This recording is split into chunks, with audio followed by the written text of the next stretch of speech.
And welcome to AXChat. I'm really delighted to welcome Alan Moore today. I've known Alan for over a decade now. Alan is a thinker, author, designer, provocateur, and has written some really seminal works that have shaped my thinking and that of many others on lots of topics, from social collaboration and how communities dominate brands from 2005 to No Straight Lines, which was a book that made me very cross. Thank you, Alan. It made me think about how we need to change the way that we interact in the world and how we do business, etc.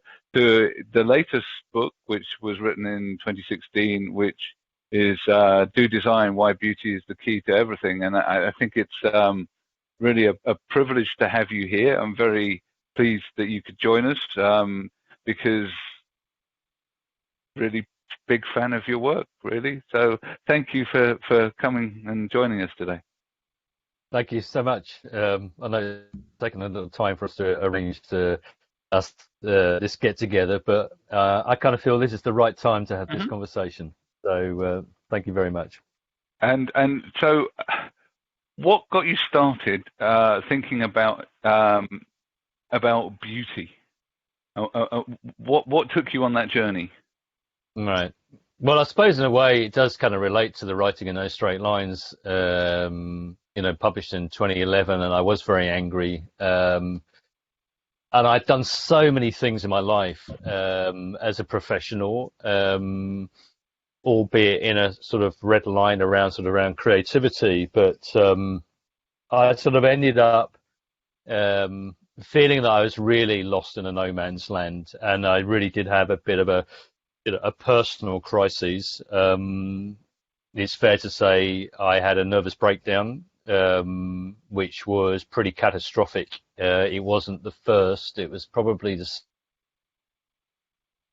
brought along by working too hard, driving myself too hard, not being prepared to forgive myself for a whole bunch of things. And really sort of feeling that I really was just totally and utterly lost in this world. Who am I? What am I doing? Why am I here? What does it mean to do what I should be doing? What am I doing? And yes, I mean, the writing of No Straight Lines was very much about a sense of working deeply within, the corporate world, the business world, watching the train come off the tracks, I think, for a whole variety of different reasons. So there's no reason to say that I was right when I was feeling that, and say I was, and and here we are. So in this very dark place, almost incapacitated in many respects, I asked myself the question, I need to go home. And by home, I mean my spiritual home, my heart home. As a creative person, I don't think all human beings are creative, actually, and we all have a home in our hearts. It's the engine room to the meaning of our lives, why we get up in the morning and what we do. And I asked myself the question, what is the thing, the idea, the meme that will illuminate the path upon which I must walk and that will take me to the place of home? And I've done this for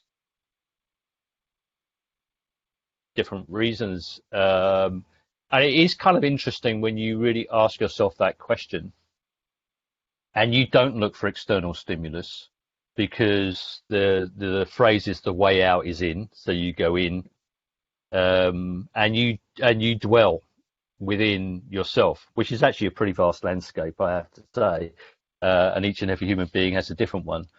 And that was the question: what takes me home?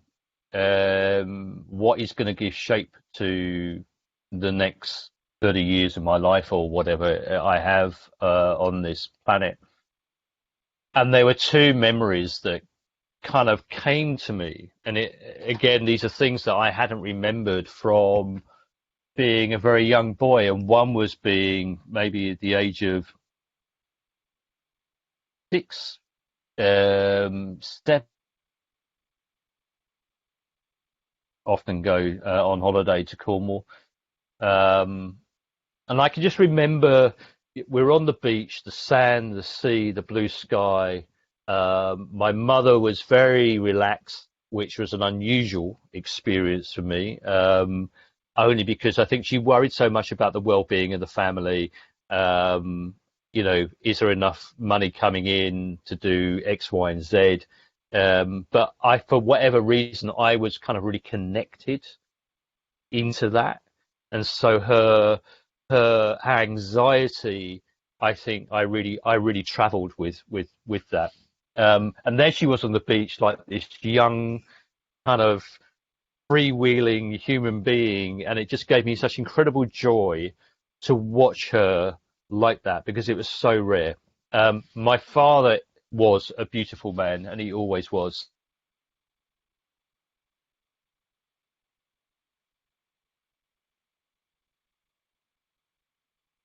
Harmony.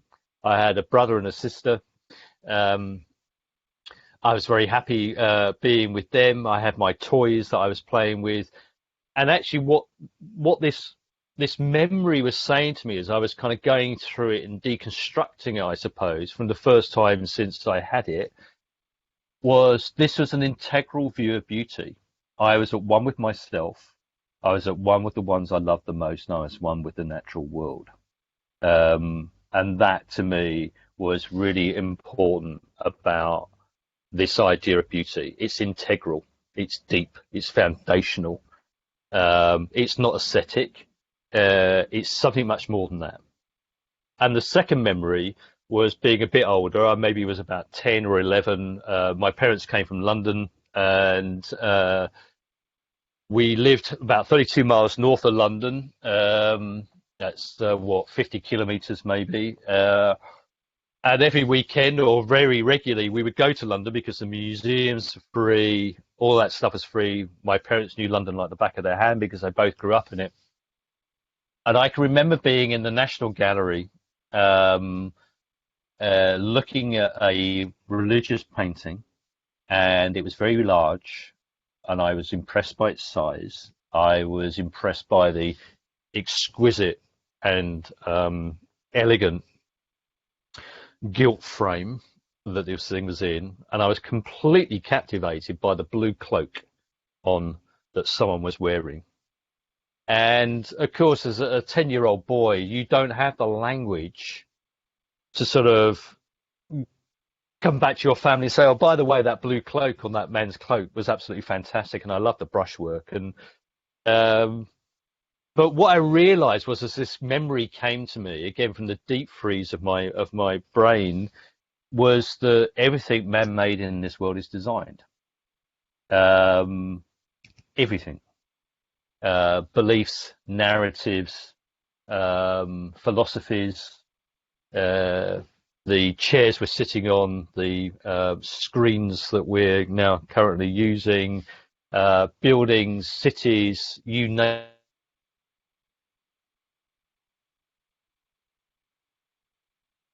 And someone has to sit down and imagine that it would exist. How does it come to be? What are the materials we're going to use? Where are they going to come from? How are we going to order them? What is the feeling that we want to create when we bring these things together? And in a way, these were the two memories that kind of really said to me design, and the other one said beauty. And then I sat down and wrote the book. Oh, amazing. And I know that you'd had a history before in design yourself, aside from the sort of the marketing side of things. You know, like me, you're hope you don't mind, you fellow dyslexic. Yes. Yeah, badge wearing. Yep. So you know, and I think you know that you've got that different perspective. So, but I think we both appreciate the sort of qualities in things, and I think that maybe sometimes when I find difficulties in things. When something is well designed and beautifully designed, it's good to use. It's innately satisfying, and Yeah. I think that the dyslexia just makes you appreciate that even more. Or maybe that's just me. Or maybe it makes you more sensitive to it. Is that ever something that you've considered? Yeah, I mean, I think that uh, we, well, we're all as dyslexics, we are all different, as you know. Yes, But absolutely. I think that definitely my way of learning was kinesthetic, Hmm. and my entry into the world of design was through book design. But it really was, being able to see and then process the seeing, and then through the seeing you brought in the knowledge. It's a much slower way of kind of working, and but I completely agree with you that something I thought a lot about, which is actually if we taught, I mean, maybe this is a bit unfair, but if we taught like everyone was dyslexic, maybe we'd have a very different way of kind of learning, the process of learning. Maybe it would be more joyful, um, because I actually believe the way that you learn is embodied.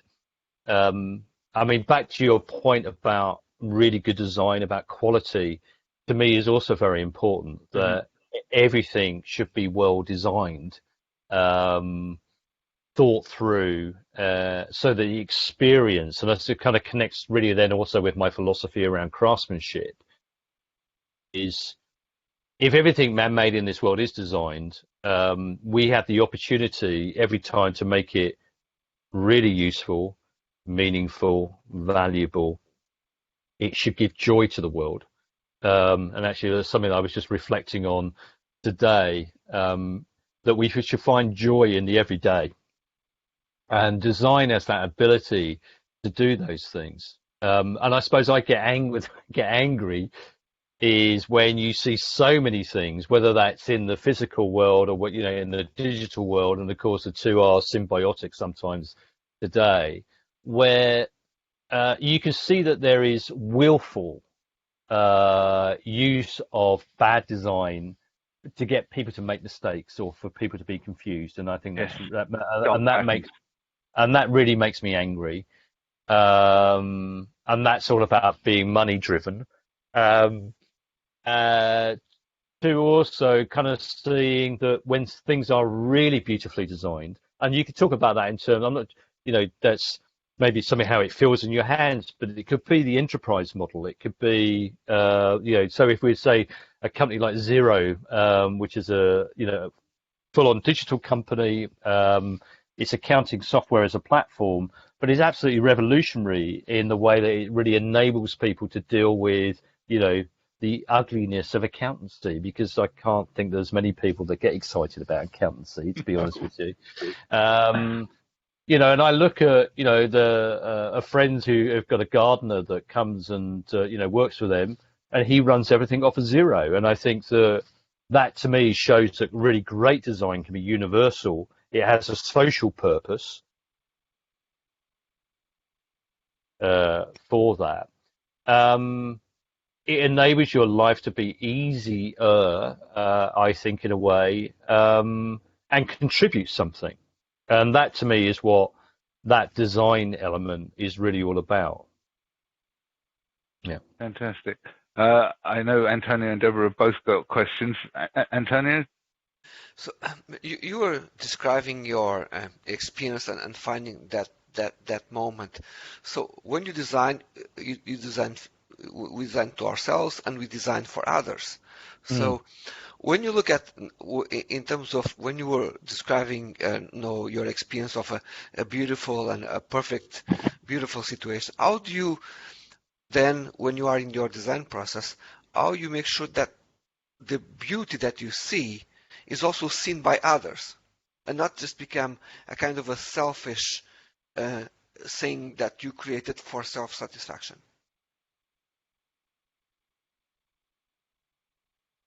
It's, I think that, um, there are a number of elements to the answering of that. One is you must always practice in terms of your technique, whatever it is that is you are as a maker. You must always be in practice, because that's the way you get better at what you do.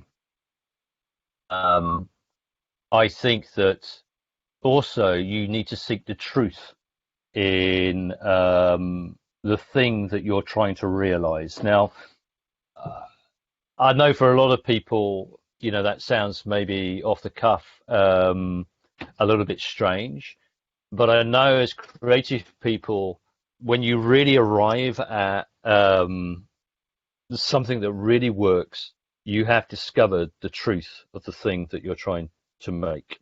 I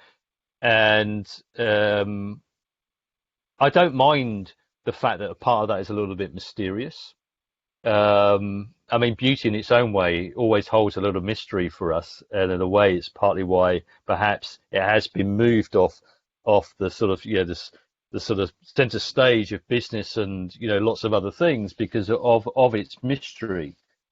But there is a deep connection between truth and beauty. When we really know something as human beings, we don't think it, we feel it. It centers something in a completely different place in our bodies. And I think that asking yourself the question about whether I've arrived at the truth of what it is I'm trying to make, whether that's an app, whether that's a physical product, whether that's the purpose of the business or something you're trying to make. I think there's this truth, and then it resonates.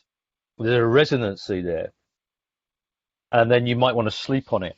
For a day or 2 days, or for me, sometimes a couple of years, where you're kind of saying, what is this saying to me? And when it speaks back to you and says, this is the truth, you know that you can really commit to it, because it embodies all of what is, it's asking for you to discover, I suppose, in a way.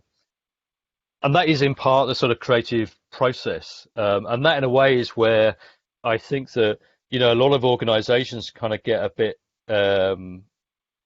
confused sometimes around the ideas of innovation or how you make, because sometimes you kind of need to sort of explore a lot of ideas and possibilities to arrive at what is the truth. But I actually really like that as a sort of brief, that we will continue working on this project until we discover the truth and that we can all feel it. Yeah, that kind of gets me quite excited, actually. I hope that answers your question, Antonio. No, I think it's important to reflect on that, because I think somehow everyone, based on their own personal experience, and their mind will find something very personal to reach that same truth. Yeah. But I think that, and there's obviously different ways of sort of designing, but this is a form of deep creativity, I think, and giving space to allow that to resonate is very, very important. And I think, in a way, sort of the way you've asked the question, it also relates to time. I've often thought about, I mean, I'm as guilty as everyone else. The world's speeding up. It's and actually, do you know what? The universe just grinds out 86,400 seconds every day since we started counting. She doesn't change it. There's no acceleration of that.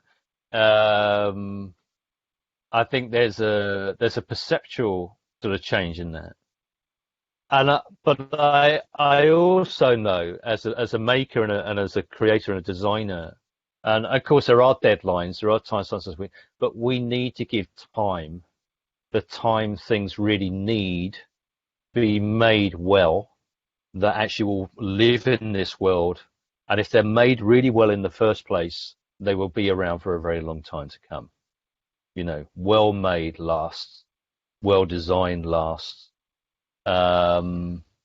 there's all sorts of other things that sort of, evolve and change around that. And of course, in part of our economy that we have, the consumer economy, we like new, because that's what we're told is a good thing. And I kind of go back to the idea of well made. And well made is well thought out, and delivers something substantial to the world that we live in, and should be in the service of many. There was a great podcast I was listening to the other day. Actually, I'm a big lover of wine, and a friend of mine sent me this podcast of a very famous, Italian family, probably one of the most well known. And it's a family-owned business, and one of the sons wanted to be a doctor, so he could see the social purpose of being a doctor. But he was asked to come into the family business. But his question to his father was, what is the social purpose of making wine? And his father said to him, well, you can live a life without books or, good food or, whatever, but to sit down, to have a meal, to read a book with a really good glass of wine makes the world a better place, in my view. And that is the social purpose of making wine. And I think we can find good social purpose, because I think back to the idea of beauty. Beauty takes us beyond the language of sustainability, that life should be joyful. It should be full of wonderment. Beauty has those sort of elements to it, which I think contribute to the experience of a human life well lived. And I think that's sort of something that I reflect upon a lot in many ways. There's some very serious issues that we have to address. They are very pressing, but I think there are other elements that we should not ignore in that sort of time frame and continuum of what it means to live on this planet when we're gifted this opportunity for the time that we have. Alan, I'm so impressed with your wisdom. I'm so impressed, and I want to thank Neil for having you on AXChat, because I did not know about your work, and I'm sad I didn't know about your work, but now that I do, I'm going to really bathe in it. So, but I love a few things about your story, and I actually, having ADHD, behind the scenes, not dyslexia, but I was out looking at your stuff, and I found the CEO Guide to Creating a Beautiful Business, which he offers for free. So I'm in love with this document that you created. It's really amazing. But and I'm going to show it to my team, because I'm just very impressed with the work. But I also, the story you were telling about being a little boy and your wonderful mother, and I also had some of the same experiences. My poor mother, she has passed over now, but my mother had borderline personality disorder, and I'm not exactly sure when life broke her, but my poor mother, she just struggled. The world was a really dark, mean, ugly place that was coming for us, and how I responded to it was I tried to be the good girl. If I was the good girl of a family of 5, sometimes I was invisible, which maybe is why I have purple hair now. But at the same time, there was such beauty, using your word, with my mother. There was so much beauty associated with who she was and this battle that she fought her whole life. And it affected me so much. And then I wound up having 2 children, and my oldest daughter, I named after my mom, because I really, really loved my mom a lot. And my daughter was born with Down syndrome. And when she was born with Down syndrome, the response from the family, it was very interesting, because they're like, oh, we've never had anybody with a disability. Oh, I guess we're not counting borderline disorder and autism and ADHD and dyslexia, right? So it's like, but okay, we get Down anyway. But the lessons that I've learned from these extremes in my life have been And I go back to that word. I love that word beauty because right now, yes, the world's a mess. Maybe it's more of a mess than it's ever been. I don't know. I just think that the data gets to us faster. I think there's Mm, so much that we need to learn with what's happening with who we are as humanity, what's happening with mm, technology, all these different things. And the thought of considering beauty in your business and considering beauty in your design and mhm. considering beauty when you evaluate who your employees are. I look at, Neil. Neil has dyslexia, and I think Atos is so lucky to have Neil and Antonio. And sometimes I'm not sure if they even realize the value and the beauty that these two men, just as an example, bring to this gigantic Atos, but then you start multiplying that out over and over and over throughout these businesses and the design. And it seemed like we valued the pride in design more in the past, and I don't think that's in some ways true. I think there's still a lot of craftsmen. I was looking at some of the pictures you had in the CEO guide. There was this wonderful Yeah, looking man that has tattoos, and he sort of looks like my son, and he seems to be crafting this beautiful knife. yeah, yeah. And Mhm, I'm more than willing to pay more money for something that's well designed. mhm, And, so I'm fascinated with certainly how this works in design, but also how you tie it into business because we work, our lives so that we can live our lives. So how mhm, do you really get the executives to buy into caring about who we are in every aspect of the beauty word from design to making sure we all can be included. So yeah, tying it into everything we're doing. But I think it's just, I want to thank you for your work because I think it is so important right now, probably mm, more than ever before, for this kind of work to go out and to be embedded into whatever these gigantic corporations are doing. And we're suspicious of these gigantic and some of the other corporations, even a few we talked about before we got on air, that think it's only about money. I can break mm, all the rules I want along the way. I can step on whoever I want. I can steal your work. I can do whatever I want, as long as I make the most money. And so yeah. I think work like yours, I'm glad that we're turning up the volume here, but I'm very impressed with all the Thank moving you. parts. Okay. Yeah, I mean, I think that uh, the idea, in a sense, is if beauty is integral to the world, and actually we are part of the natural world, then we of business, um, and that can be be broken down into purpose, into culture, workplace. Just to give some stats for business. So if you put well-being um, as a central kind of aspect of your the way that your company operates, you will increase productivity by 25%. And I've challenged, and I suppose in a way because of the work I've done in the past, I'm happy to take that conversation into boardrooms and have it with people. And I say, so if you think that moving people out of full employment into third-party agencies, so you can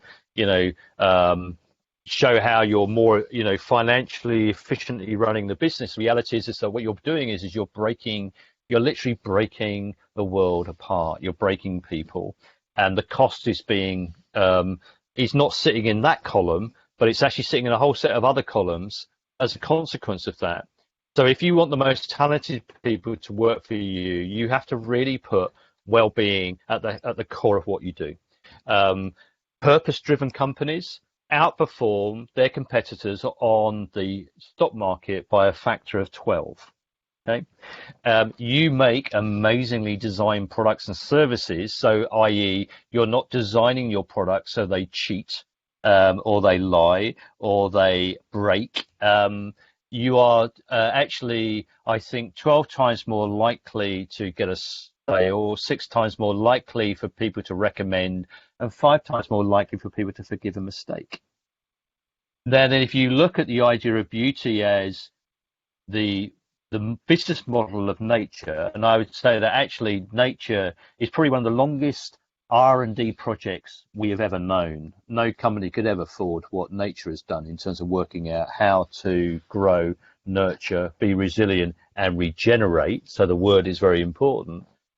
Is in fact, if you designed your business, let's say you're a manufacturing business or whatever, to be regenerative. So you think about the cost of where you take things from, the cost of actually what it is you make, and the cost of what it is you waste.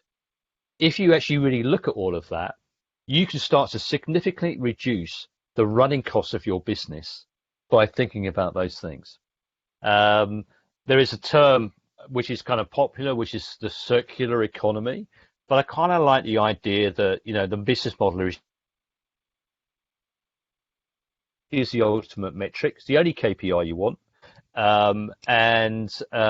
Actually, you only need to really think about, is my business being really working in that regenerative model? Because if I'm not, then actually it's costing a lot of money. And that still may be being taught in business schools. That still may be an ideology. But I think it's actually, when you look at what is currently happening, there is a generation that is coming up, which are in their 30s, and maybe a little older, maybe a bit younger, and some of us are a lot older, but we're part of that movement, and we're saying there is another way of doing business. It's we can do great stuff. But actually, we can do it in an ethical way, in a responsible way, and we can make. It's a question of actually how you see the way that you make your profit and then where that profit goes. A good gardener always knows that the compost heap, in a sense, is sort of part of the profit making, must always go back into the soil to regenerate. That's the way that you continue to evolve and grow. Yeah. Great metaphor. I'm super interested in this because what you're talking about here are externalities.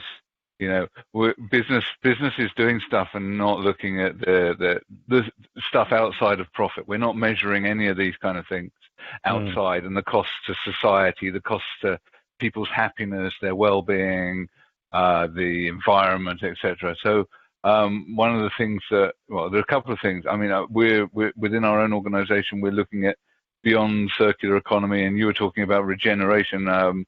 We've nicknamed it restorativity, because we want to,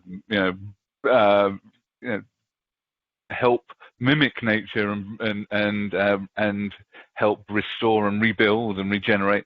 But I'm also interested because essentially when we're excluding people from participation, that's an externality as well when we're in the design and construction and building process. So one of the things that I've been talking a lot about is we should be treating inaccessibility like we treat pollution and finding ways of dealing with it in a holistic manner as well. So I think that all of these, there's a confluence of all of these ways of thinking that hopefully are going to have a profound effect on how we do business and how we live our lives in the, and I hope not too distant future, because I want to be part of it. That are going to make a difference. And the final thing is, I've started buying lots of old stuff. Or I've always been fascinated with it. So you go around, what are called junk shops, and you look at the quality of the craftsmanship of the stuff that's been made, because it's been built to last for a long period of time. And what we have now is we have this disposability of all of the stuff that we consume. And yes, we all know, we recognize there is an underlying recognition that the planet can't sustain it. It's not just about energy use, it's about rare earths, it's about all of these other parts of that we use to make your iPhone, to make these other beautiful things. Beauty has a consequence sometimes. But at the same time, we can design business models like the composting business model. We can mine waste. the slag heaps full of electronics should be the compost heaps of our future business. As we're gardening, tending the garden of our business. So I think what you're saying is really fascinating. I've loved engaging with you this afternoon. We're reaching the end of our half an hour, so I need to thank our supporters, Barclays Access, Microlink, and MyClearText, for keeping the lights on, keeping us captioned and accessible. And I'm really thankful that you could join us today, Alan, and take the time and share with us your beautiful ideas. Thank you. No, I very much enjoyed it. Really enjoyed it. Yep. Are we good? We are. Okay.